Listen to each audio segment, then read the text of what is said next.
Welcome everybody to the Smithsonian's Connected Classroom Summer PD session, and we're talking about bringing the Smithsonian to you and your students. My name is Ashley Naranjo, and I work at the Smithsonian Center for Learning and Digital Access in Washington, D.C. I've brought along a few colleagues and good friends, teachers from around the country, and with us today we have Beth from Wisconsin, Cameron from Alabama, and David from Maryland. So if each of you want to just introduce yourselves real quick and give us a little description of, how you've interacted with the Smithsonian before, it'd be great. Beth, why don't you start? Great. Hi, I'm Beth Oswald, and I have been working with the Smithsonian for a number of years as a Smithsonian Teacher Ambassador, and more recently as an advisor to the Smithsonian Quests program. I teach 7th grade world history in Evansville, Wisconsin, and I use this as enrichment for my classroom. Cameron? Hi, I'm Cameron McKinley. I'm a technology integration coach for Hoover City Schools. I've been working with Smithsonian on various projects since 2007. I was started as a Smithsonian ambassador. I also work on the Smithsonian Quests program. So that's been really exciting to see all the different work from around the world from students using resources from Smithsonian. And I've used a lot of Smithsonian resources with K through 8 students with Smithsonian education. So looking forward to participating today. And David? Hi, I'm David Dollburger. I'm a 5th grade magnet teacher at McKinley School for the Integrated Arts and Technology, which is located in Hagerstown, Maryland. I take my 5th graders every year to the Smithsonian Museums in D.C. for a field trip, so obviously that's probably the best opportunity to enjoy the Smithsonian and all that they have to offer. But I've also used their websites for research, and I'm looking forward to discussing and learning more about their collections and all that they have to offer for my students to use this upcoming year. Great, wonderful. So I'm very excited to have such an engaging panel from, like I said, around the United States. These are some wonderful teachers that we have. And basically what we hope to do in this session is talk about the fact that the Smithsonian isn't necessarily just a physical space to visit. There's plenty of ways to connect with the Smithsonian online in a variety of different spaces. And so we'll talk about a few of those. But really we hope that this is more of a brainstorming session amongst colleagues and teachers, kind of like a virtual teacher's lounge, if you will. And so one way that we'd like to connect with you is to ask you to use the Q&A app, which should be on the right-hand side of the screen. So anytime you have any questions, comments for myself or our 3 teachers, please feel free to use that app, and we'll try to get to your questions as soon as possible.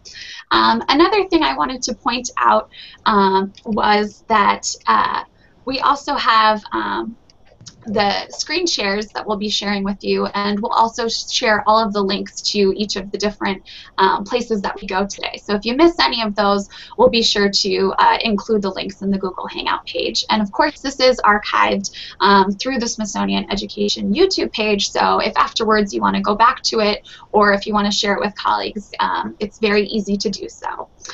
So let's get started. I think one thing to kind of mention is the idea that the Smithsonian is not just one museum, and actually where I work is a central education office, and so we pull together from the Smithsonian's 19 museums, 9 research centers, and the National Zoo.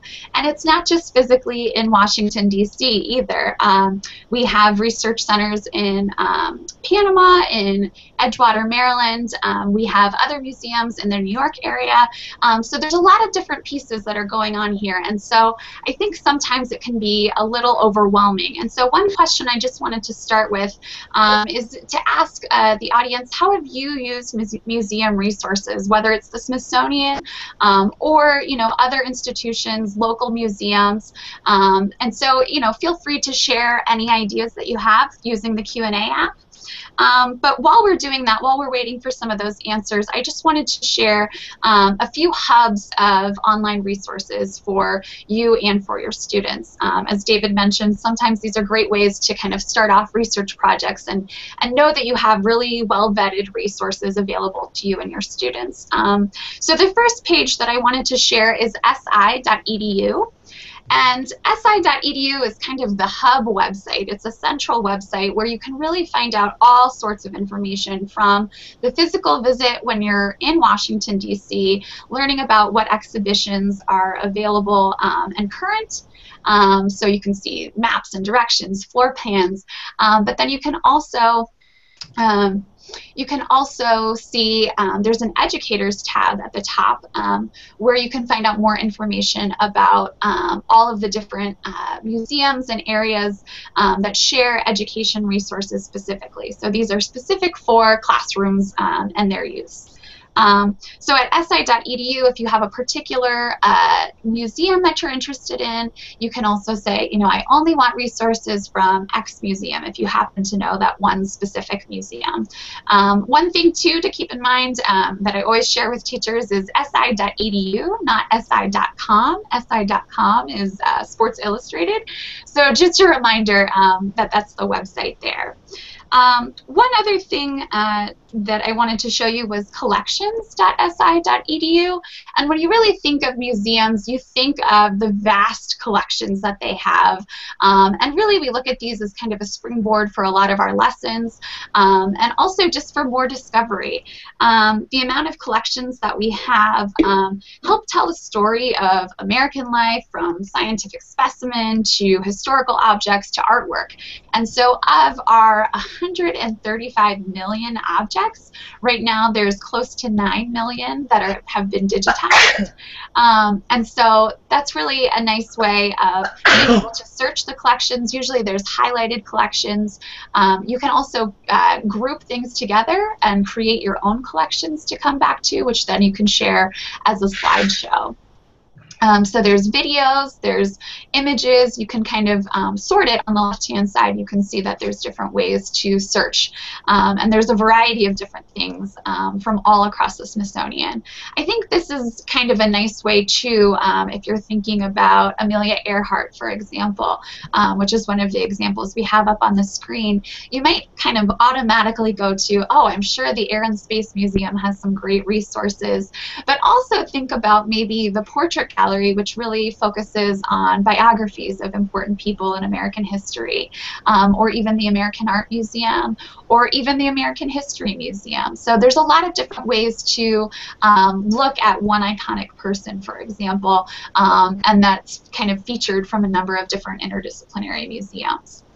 And then finally, one of my favorite websites is SmithsonianEducation.org. And this is really nice because, again, it's something that's very specific for teachers, classrooms.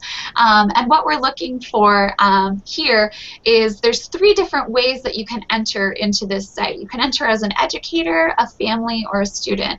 And we're going to click on educators.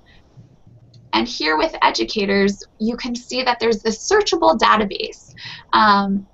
And so with this database, you're able to search based on subject area or search term, but also by grades. And what's really nice about this is on the right-hand side, you'll notice that there's state standards of learning. And so all of our 2000 lesson plans have been aligned to state standards. And so this gives you a good idea. What's also interesting about this is similar to Netflix, for example, where you can rate lesson plan or rate movies. You can rate lesson plans as well. So you can see how other teachers have used it in the classroom with user reviews, and then you can also see their ratings as well.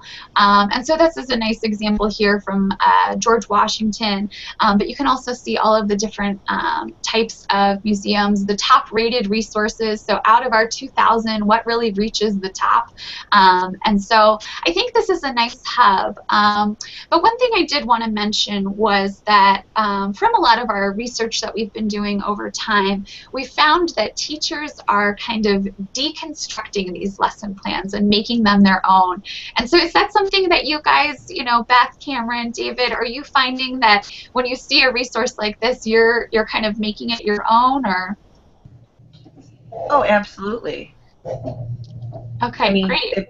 if you look at something that's for a high school grade level and you're like, oh, I can modify this and make it fit for my middle schoolers, or look at something, you know, that's for elementary kids. So I don't just limit it to my grade level, to the grade level I teach, because you might find something really excellent that you can just tweak a little bit and make it work for you.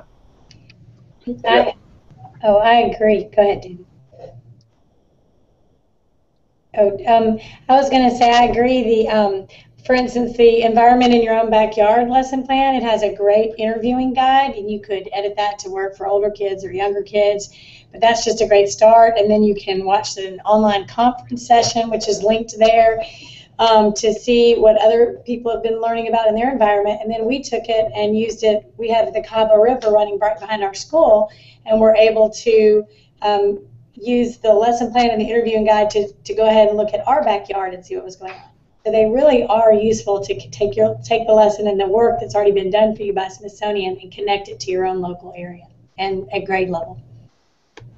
Great, and I'm so glad you mentioned the Smithsonian in your classroom lesson plan. What's your problem? A look at the environment in your own backyard. And with that lesson plan, basically a second grade classroom in Colorado was really inspired by one of our online conferences. And these are very much similar to what we're doing today. They're a bit more like a webinar style. And basically a Smithsonian expert from our Conservation Biology Institute was talking about the deer population and what researchers are finding more and more. And so the students kind of got inspired by this and decided that in Colorado, this is something that they're actually facing themselves as well. And they wanted to take action. And so what Cameron was referring to is the oral history interviewing guide, where the students were actually asking a number of kind of stakeholders in their community about this issue and what types of changes were going on with the deer population and how they could offer possible solutions. And so I believe they interviewed someone from their park service, they interviewed the mayor of their town, and so really this is, you know, second graders that are doing this authentic, real world research based on something that they found from the Smithsonian. But really what the Smithsonian offered was the springboard for the ideas of the students. And so I think what's nice about this example is that these students then helped us create this lesson plan, and then from there even Cameron's kids were able to kind of take it a step further. And so it's this constantly growing idea over time. So this is one of my favorite examples as well. And so a lot of these lesson plans use primary sources, storytelling objects, and even portraits and different media to support, but also supplement textbook content. And so one of the things that the Smithsonian, I think, offers that's a little bit different than most places are, like I said, our collections, but also our experts. And so thinking about these real world problems and challenges. And so as we started to think about this and we had sessions with these experts, people are asking us for more. And so we created Smithsonian Quests, which is a digital badging program. And a few of you, I know Beth and Cameron are familiar with the Smithsonian Quests. And open on the page right now, we have a kind of fake dummy account, Honest Abe 1. And so really what you're looking at right now is the dashboard where a student can sign in and really be offered, you know, there's a feed of all of the different things that other students have created. So it's almost a bit like social media in the sense that you can see, oh, that these 3 students have earned a Quest Seeker badge. But then you can also go up and in the badges tab, you can see a variety of different prompts for students. And these are all inspired, again, from our collections and from our experts. And you can kind of see the breadth that's available to students with these badge opportunities. And so for those of you who aren't familiar with digital badges, it's relatively new, I would say, over probably about the past 3 years or so. And really there's a number of organizations that are using it for education purposes. For example, NOAA has a few ocean literacy badges, and I know Mozilla, for example, has created the technical infrastructure for these. But it's very reminiscent of your past Scout badges, for example. And so I'd love for Beth and Cameron, I know you guys are really familiar with this project specifically, if you wanted to share any insights about how you might use it in the classroom and how this might be engaging to students. I would just say most teachers don't have much time, don't have much time to assess or grade. So the really powerful thing about the Quests program is that you have real teachers. I know I'm one of the ones that evaluate the work. So your students will be, the rubric's already done, the quest is already done, and it ties into your curriculum. And basically, you enjoin the students to these quests, and then they complete them, and another teacher assesses it for you. And so it's been really exciting for me to see the work kids do, but we don't just say, okay, that's great, you did a good job, just scan through it. We match the information against the rubric to see, oh wait, you were supposed to take 2 images from your backyard, you were supposed to describe them, and we gently say, you did a great job on this part, but we're missing this, and we ask them to resubmit so that they actually complete the quest. So it's kind of somebody else doing the work for you. It's high quality. So I can't say enough nice things about this program. I would have to absolutely agree with what Cameron just said, and it's been great. I've done this 2 years now with my students as part of our foundations, and foundations is either enrichment or remedial work for our kids, and I've used it as enrichment, but I've even had some kids with special needs do this, and there's just so many different choices for them. And I think the fact that you give kids choices, I mean, you can find a lot of good things to tie with your curriculum, but if you open this up as there are all these great choices, what are you interested in, the kids just take it and run with it. And so you can find things and help kids through things if you need to, but some of my kids just kind of take it and go crazy, so that's really awesome. The fact that teachers are the ones that are looking at this, and again, when a student doesn't meet all the criteria, it's not, oh, sorry, you didn't do it, that's wrong. It's, I'm going to defer you, but if you do this, this, and this, or take a look back at this part of it, and the kids really respond well to the feedback, and I think that a lot of times they're surprised that there's a real honest-to-goodness person on the other side, because that's pretty rare in the world of internet stuff that's supposed to be interactive, because generally there's not a person on the other side that's really looking at your work and interacting with you. So I think that's huge. The kids really get excited when they get the feedback from individuals, and that's really awesome. Yeah, I think from the badges perspective too, I've used some digital badges with my students. I've yet to do a Smithsonian Quest, but I'm really looking forward to trying them out. But the kids and even teachers, like my principal started to do it with professional development for her staff. I mean, it sounds silly, but people love these badges and just like attaining them. So I mean, it's very self-motivating, and that's kind of a way to gamify your classroom, which I really enjoy doing. Excellent, excellent. So I think some of the things the features that are kind of most attractive about this program are definitely the feedback and the ability for the teacher to actually serve, the teacher in the classroom to serve as kind of a personal coach and kind of mentor along the way, offering kind of feedback, but then also for our team of educators who have been trained by the Smithsonian, and include a few of our museum educators from my office, to be able able to offer that feedback as well. And so there's this other person that's outside of your community that's looking at your student work. And so it's a nice kind of digital portfolio, if you will. One other thing I wanted to mention that's a little bit different about digital badges versus badges that you might remember from Scouts is the idea that there's all of this metadata. So aside from just the badge image, it'll also tell you what that student had to do to earn that badge. It'll give you the date that it was completed and the criteria and who the issuer was. So is this just maybe a mom and pop digital badge, or is this something that's coming from the Smithsonian? And so I think because Mozilla has created those technical standards, there's kind of this exchange of currency among other users as well, because it's not just that it's living within the Smithsonian Quest site, that it's actually something that's part of a larger network. And so this was just one site I wanted to mention. And within the badges tab, there's a few things that I thought were really kind of some of our favorite badge opportunities.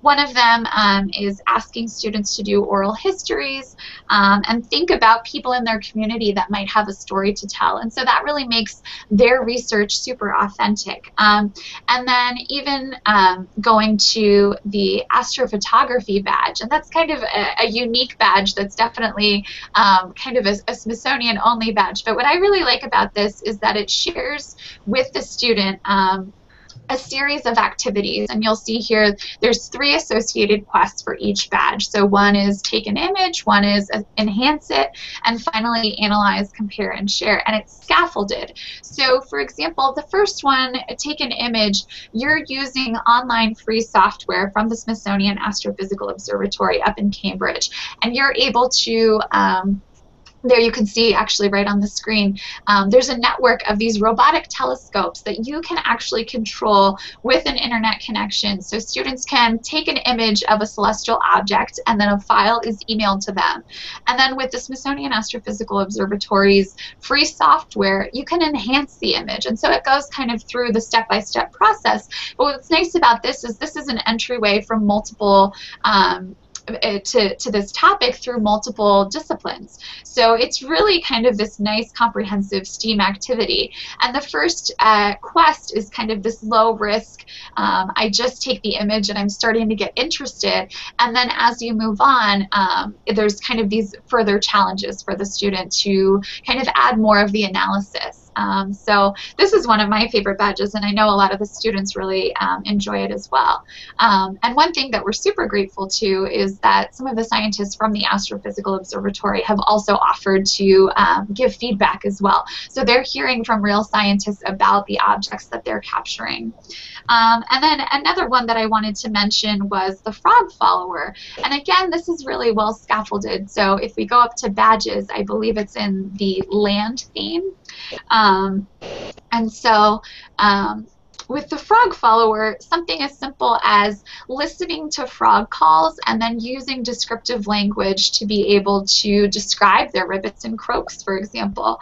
And then moving all the way to being a part of something bigger than just your community. So the global citizen science project that they have is to identify, they've partnered with different organizations, is to identify certain frogs out there in the wild or even in your own backyard, depending on where you live, and then be part of something bigger. And so I just think that kind of those nice ways of scaffolding interest, and again, like Beth said, it's something where a student can come in and they see that there's 100 different opportunities of activities, and so where do I really want to get started? So I really appreciate all of you mentioning that resource. I also wanted to kind of shift gears a little bit now, and we can talk about badges too. Oh, actually, it looks like there's a question from the audience, and it says, are there quests for high school students? And so one thing to keep in mind with the Smithsonian Quests program specifically is we target our quests to middle schoolers. However, we're not exclusive for middle schoolers. So we have students from kindergarten all the way up to 12th grade that have been using these badges as prompts for discovery. It's also interesting, we've had some adults do this as well. So we had a group of students that were learning English, and they're ESL students in Puerto Rico. And what was great about that was that they were receiving real-time feedback, not necessarily on their English, but that was part of it, was communicating your ideas. And so they just used these as prompts, but it was also a way to kind of work on their English. And so while they're targeted to 5th, 6th, and 7th graders mainly, the idea is that they can be leveled up or leveled down. And so when you register, you can register at SmithsonianQuests.org as an educator. You'll receive an invite code based on what grade you teach. And from there, we'll know that, okay, this is a 12th grade submission. So obviously a 12th grade submission is going to be a bit different than a 2nd grade submission. And so being able to kind of level them up and down. So they're very open-ended in that way. So great question about who the target audience is for this program. Ashley? Yeah. I would just like to say too that maybe the viewer was looking at the My Groups, and there's just those 3 shown there, but they're divided out largely so that the teachers who are reading the quests and approving or deferring them, it's the grade level that they're most familiar with, and so a lot of people teaching kindergarten, 1st, 2nd grade might not be super familiar with what should the work of a middle schooler look like, or what should the work of a high schooler look like. And so the reason that it gets grouped like that, what you're looking at right now, is so that they can be assessed by someone who's very familiar with what kids at that age should be able to do. Absolutely, great. So I think I wanted to switch gears a little bit and talk about online programs, because I think this is something that clearly we're all interested in, and the idea that what are kind of the possibilities and limitations of online programming. And we can think about that, and if you in the audience have some suggestions about that as well. But recently, we actually piloted for the first time a Connected Classrooms session. And if you're not familiar, it's a great community, and obviously you found us here today. But Connected Classrooms, David, actually, do you want to kind of give a little brief overview of what Connected Classrooms is? Sure. Yeah, basically, in a nutshell, it's bringing the field trip to you. So I check out their website probably way too often and see what they have up and coming, but you basically just kind of register with them once you see if you just type into a Google search Connected Classrooms, it's the first link that pops up, and you can see their upcoming events and what time it's scheduled. So my students did one that, well, they've done a couple, but recently towards the end of the year they had Take Your Child to Work Day. So instead of Take Your Child to Work Day, it was like Bring Work to Your Classroom Day. And Google did a different career every 30 minutes, I believe it was, and my students got to actually do a Google Hangout with a filmmaker in California, and my kids all have iPads, so they love to we use iMovie as assessment and do little short videos all the time. So the fact that they were able to come up to the computer screen and actually ask personalized questions to this filmmaker that's all the way out in California really put it in perspective for them.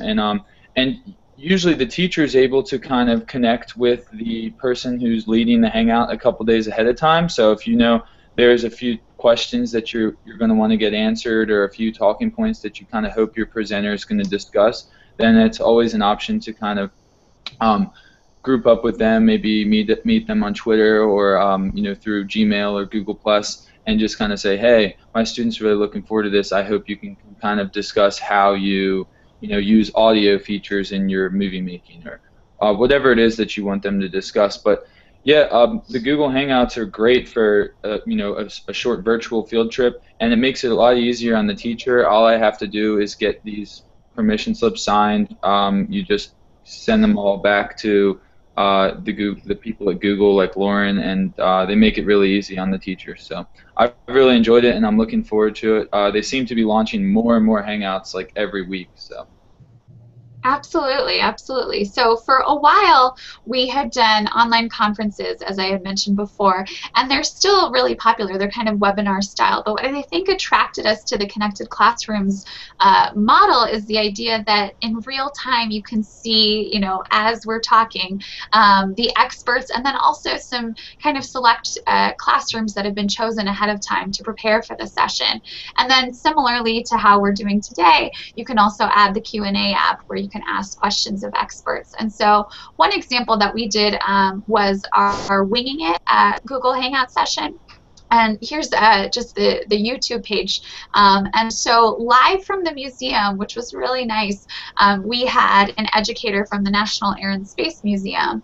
And what he was able to do was, you know, right in front of the actual iconic Wright Flyer, talk about wingspan, talk about aspect ratio, and talk about the physics of flight, really. And so he was there live from the studio. Then we also had the expert, literally the guy who wrote the book on flying, and literally he wrote every textbook. And so he was there as well, answering student questions. And so it was a nice jump into getting our feet wet with the Connected Classrooms network.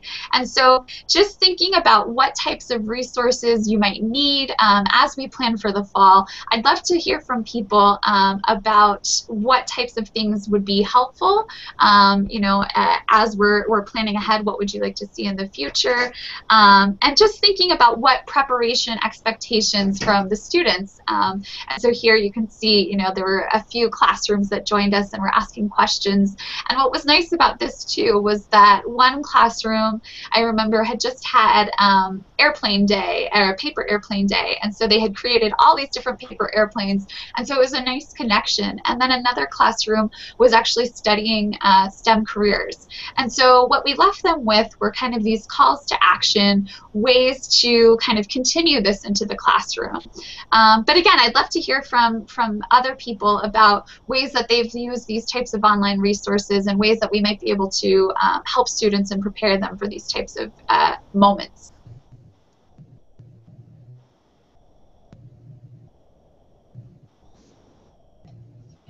David, how did you prepare your students when you participated in I'm sorry, I thought that was session? a question for like the audience out there. Yeah, well, everybody, yeah. Okay, yeah, I just knew that you had specifically participated in a connected classroom. So I definitely have them, we kind of look for something that fits, well, backtrack for a minute. Our school is very into long-term planning. So we actually do a process, the teachers and our lead teacher, our principal, anybody that's in the building, do what's called scrolling at the very beginning of the year. So we kind of know what standards and what content we're going to be teaching at, and we break it down by marking period. So I kind of look for Google Hangouts that are going to apply to something that's, you know, relevant to what I've been teaching or what something we've been doing, rather than just like, hey, here's a random hangout to check out. I mean, either or works, but usually it goes hand in hand with some sort of unit that we're currently studying. And the students will, well, my students use, we use Google Docs actually and Google Drive in the classroom, and they'll type up a bunch of questions and interview questions that they specifically have, and then we'll kind of consolidate it as a class and see what questions were most repeated. So obviously those are the ones that, you know, we really want to get answered.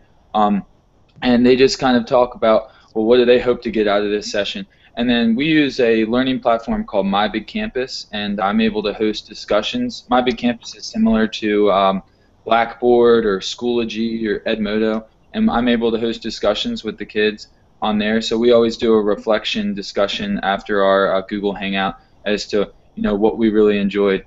And a great thing for me too, having access to the iPads, or you could do this with computers as well, is usually during the Google Hangouts, and I've sent Lauren, I think, like a transcript of it before, my students run a back channel, so they're kind of talking with each other as they, using todaysmeet.com, which is just an easy site to use for back channeling, and they run a back channel discussion. So, you know, they might be talking, say they were doing this one about the Winging It, they might be talking about how they wish they would have built their paper airplane better or something like that in the background, so that they're not chitter-chattering while the presenter is, you know, presenting, who's going to be recorded and put on YouTube and everything like that. So. And I wanted to add that if you go look, I mean, even if you can't be live, if you go look back at some of the past topics, I'm sure you'll find something that's relevant to your classroom. There's some amazing topics there. You can take your classroom to work with a filmmaker or a senator, or you can, there's science. They cover everything you could possibly imagine, Pi Day, everything else. So you might find one that you can look at to see how it's going to go, and then you'll kind of understand how to participate in a live version of it. Excellent. And so I think what I heard, at least from the two of you, is the idea of being able to kind of prep yourself. I know a lot of times teachers like to have a preview of what's going to happen, because especially if it's live, you're not sure about all of the details. So being able to prep and being able to go back and kind of look at a few of the different options. And then also the idea of kind of this collaborative brainstorming. And so making sure that everyone's voice is heard as you're asking questions to the expert, kind of doing some of that prep work, you know, as if you were an interview yourself. You know, how would you do the background research on who you're talking to? And then finally, the opportunity to discuss in the back channel, I think, is huge. And so I think that's really wonderful, is the idea of kind of having the student voice involved from kind of the beginning of preparation all the way through, and then even kind of some questions afterwards of, you know, now that we participated in this connected classroom, what else do we want to learn? So I think those are great suggestions. I also wanted to mention, it looks like in the Q&A, Jane Appleby mentioned she'd love to have a hangout with historians doing a walkthrough of analyzing a primary source, a document, a photo, or a painting. And I think that's a great suggestion, absolutely. I think a lot of times, too, museums are a great resource for thinking about primary sources and what they offer. Just recently, we did a YouTube series where we did these kind of short, snackable 3 to 5 minute videos with experts. And a few of them, for example, there's one up on the screen, that we looked at a Pocahontas painting, and we looked at an engraving and a painting, and we did a little bit of compare and contrast with the National Portrait Gallery.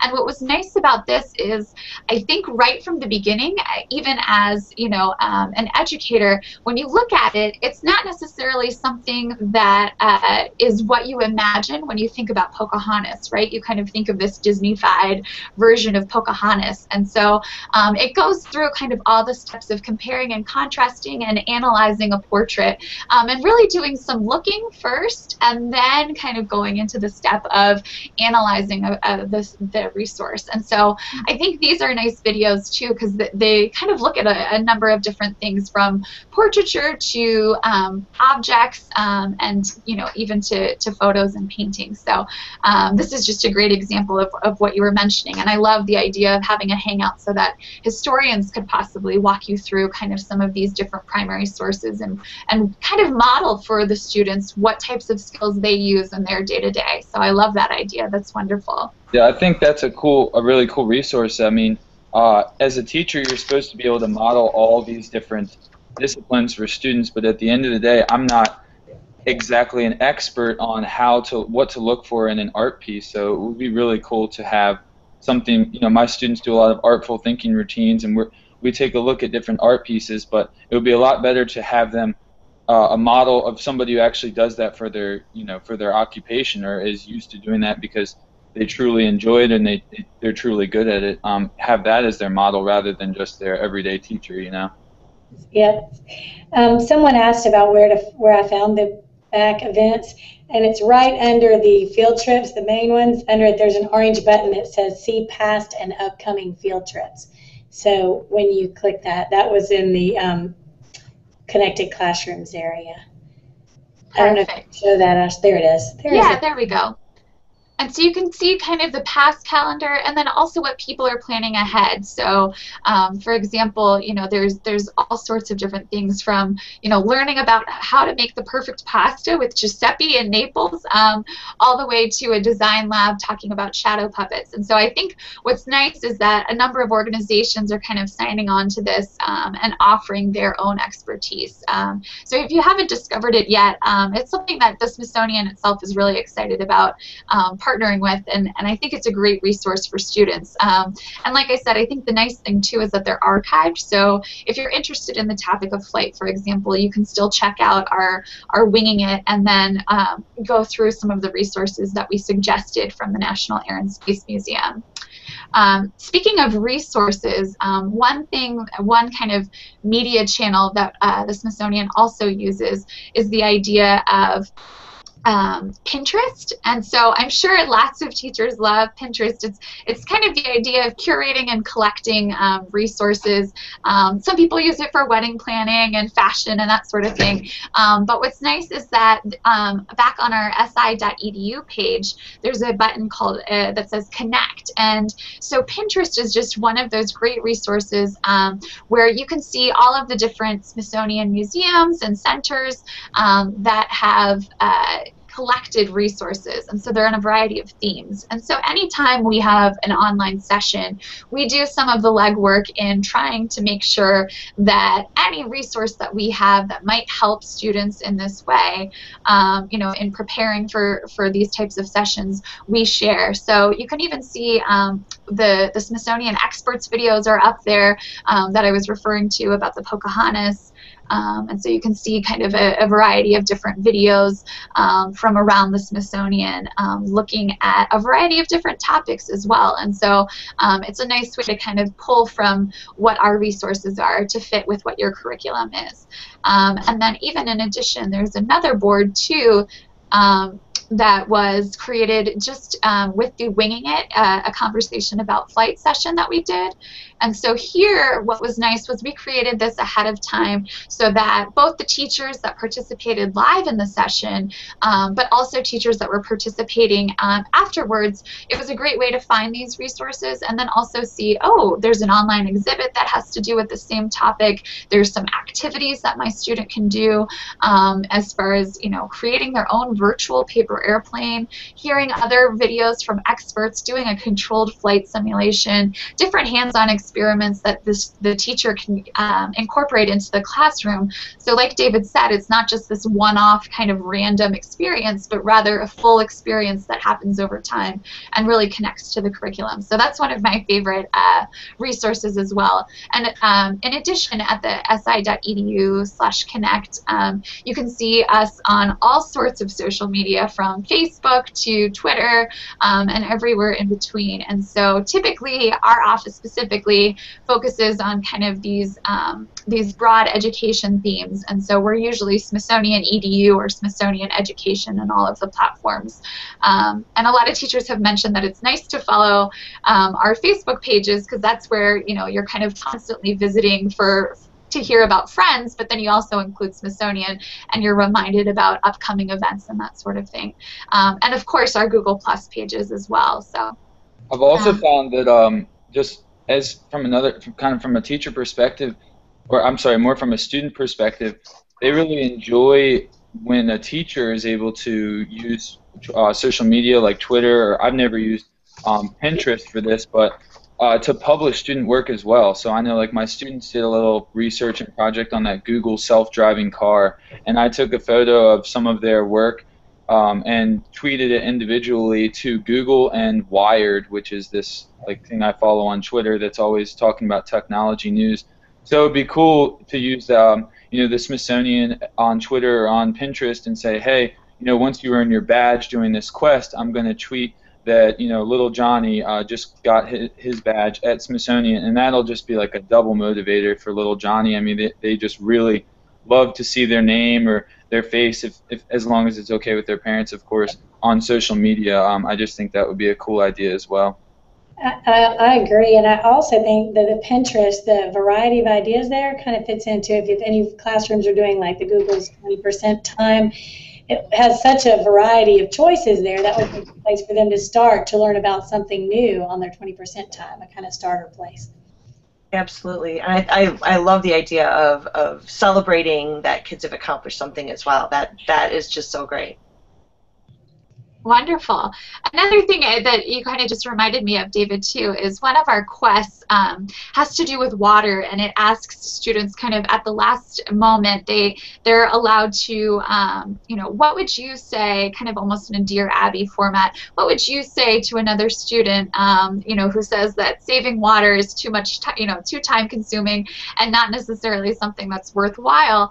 And the students started, you know, writing in their submissions, but one classroom said, you know, we love that we're, you know, including them these ideas within the Smithsonian Quests platform, and we love that we're including them, you know, within our classroom, but we want to get this information out there. And so they created their own blog of a number of different just like quick and easy tips for people to be able to, you know, save water. And so it was just interesting to see how it kind of developed over time from their research and then being able to share as experts. And I think that's what's nice, is offering kids that agency to be able to say, you know, yes, I am an expert now that I've researched all of these pieces, and I want to share it with the world. I just don't want to keep it, you know, just within our classroom walls. And so I think as much as you can do to make things real world and relevant, but also allow kids to kind of experience the world and also share what they know, I think that's really kind of the idea that we're getting at. It also looks, let's see, oh, I would love for my class to talk with an archaeologist or an anthropologist. And so actually a great point to find out about what upcoming online events we have at the Smithsonian, not just in my office, but you know, in other offices as well with classrooms. You can go to smithsonianeducation.org, and there's a tab that's called Online Events.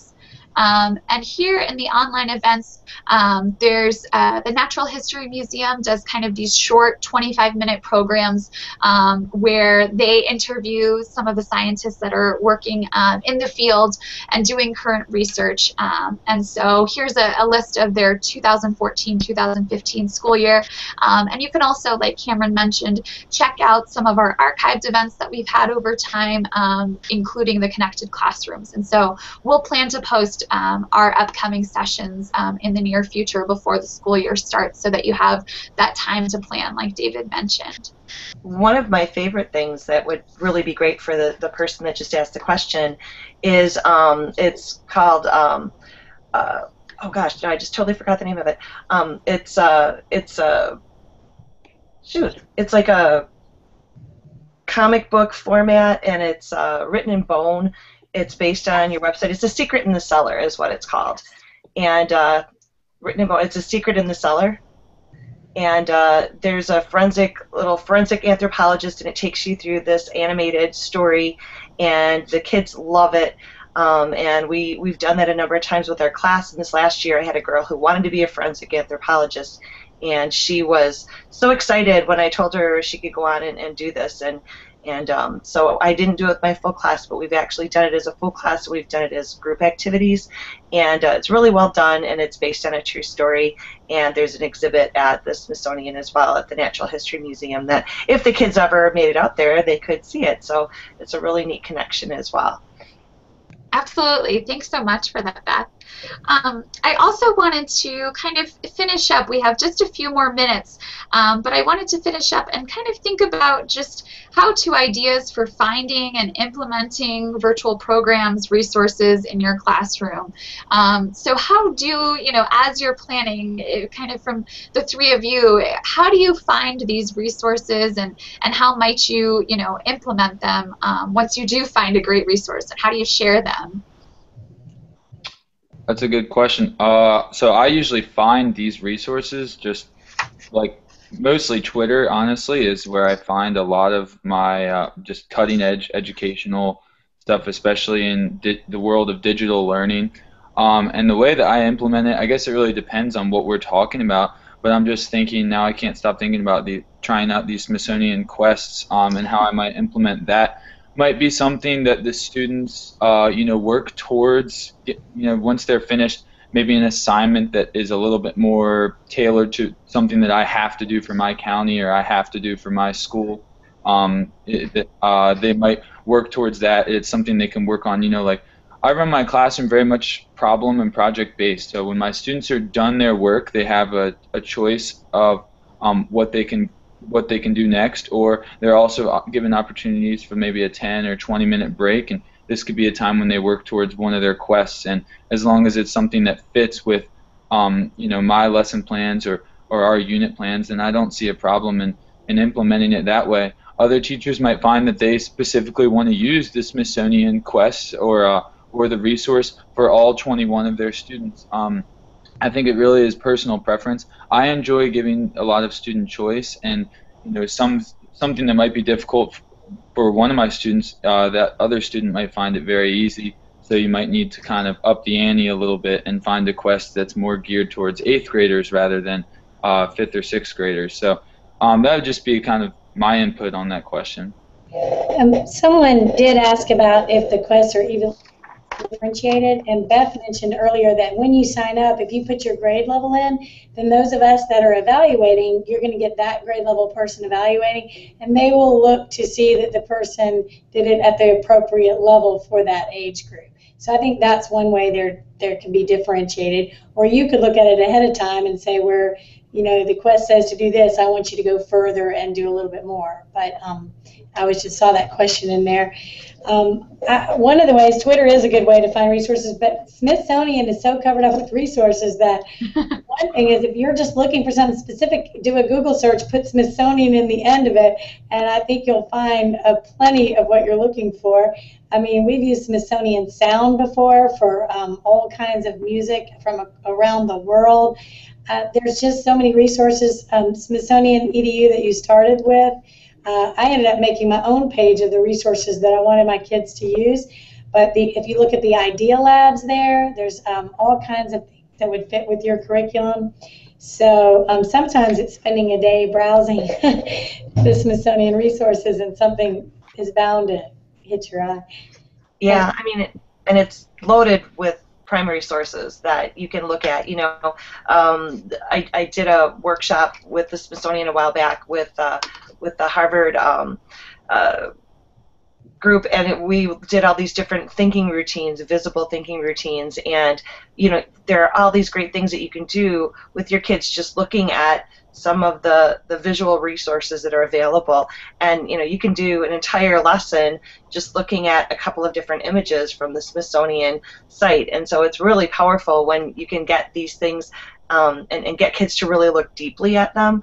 And so that was something that I was really excited about right off the bat when I was introduced to all of the resources that the Smithsonian has, just the plethora of resources that are primary sources that you've got right there for free. They're you can share them with your kids. You don't have to worry about where they're coming from. The kids love to look at Google Images, and I want to look for a Greek shield. I looked at Google Images. Well, sweetheart, that's a Halloween costume. You know when you got Smithsonian resources that you've got things that are perfect for kids, and it's a safe place to be, and all the resources are what they say they are, and it's just such a great thing to have your kids look there first. Wonderful. Thank you guys so much. I'm sure all of the teachers in the audience appreciate your candor and your experience as well.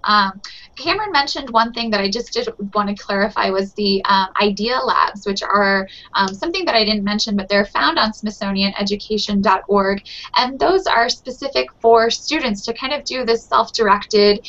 They're great for before or after a lesson, for them to kind of do some of the prep work. And so one of my favorites is the Sizing Up the Universe, that's right there in the middle. And basically these are kind of quick interactives. And so, the question is, if the Earth is the size of a Brussels sprout, then how big is the sun? And doing kind of this taking it to scale type thing where, students can be able to identify different size and ratios, and then also kind of explore the lesson a little bit further. And then it comes with a lesson that's been created in conjunction with the Smithsonian Astrophysical Observatory and NASA. And so that's a nice way to connect some of the content to, offering an activity for your students as well. So I know that was mentioned, and I just wanted to point that out as well. And Cameron mentioned kind of spending a day, taking a look at all of the resources. And I think the summertime is a great time to do that. I know teachers, you know, often say, or people often say about teachers that they get 3 months of the summer, and that's definitely not true. I know a lot of you are planning along the way and really thinking about how to energize the fall. So please do keep in touch with us through Twitter, Google+, all of our different social media connections. You can also shoot us an email at learning@si.edu, and we try to get back to you within 24 to 48 hours. If you have any questions or ideas or want to run something by us, we're definitely open to contacting, being in touch with you. So I appreciate everybody who was able to join us, and you know, we have it up on the site so that you can explore a little bit more. And with that, I just wanted to say thank you so much. Does anybody have any closing thoughts or anything they'd like to share? You guys are awesome. Just thank you for you know, being such a great resource for teachers. I'm looking forward to really using Smithsonian more and more, and just kind of spread the word among other educators who are as excited about it, or maybe they're lacking resources. So I mean, you can say, hey, let's make your life a little bit easier and show you some of this great stuff. So thank you. And thanks. I'm really excited about some of the stuff I've just learned about today. So, and I thought I was pretty much an expert of what was available through Smithsonian Education. So, this is awesome, and I hope that everybody found something neat that they want to go pursue and look at right now. I agree, Beth, and thanks for always including educators as you develop things so that they are targeted educators and you think about them and students when you're creating your resources. That's appreciated. Absolutely. Thank you guys so much for joining us. One thing that I failed to mention throughout this entire session is that everything that I've mentioned today is free. And so I think that sometimes I forget about that, but that is a huge plus. I know as a former classroom teacher, anytime you can get free resources, you know, you're pretty excited about them. So I did want to mention that everything is free. And again, it's available on the web. So thank you so much, and we look forward to connecting with you again soon. Thanks, everybody. Bye. Thank you. Thank you.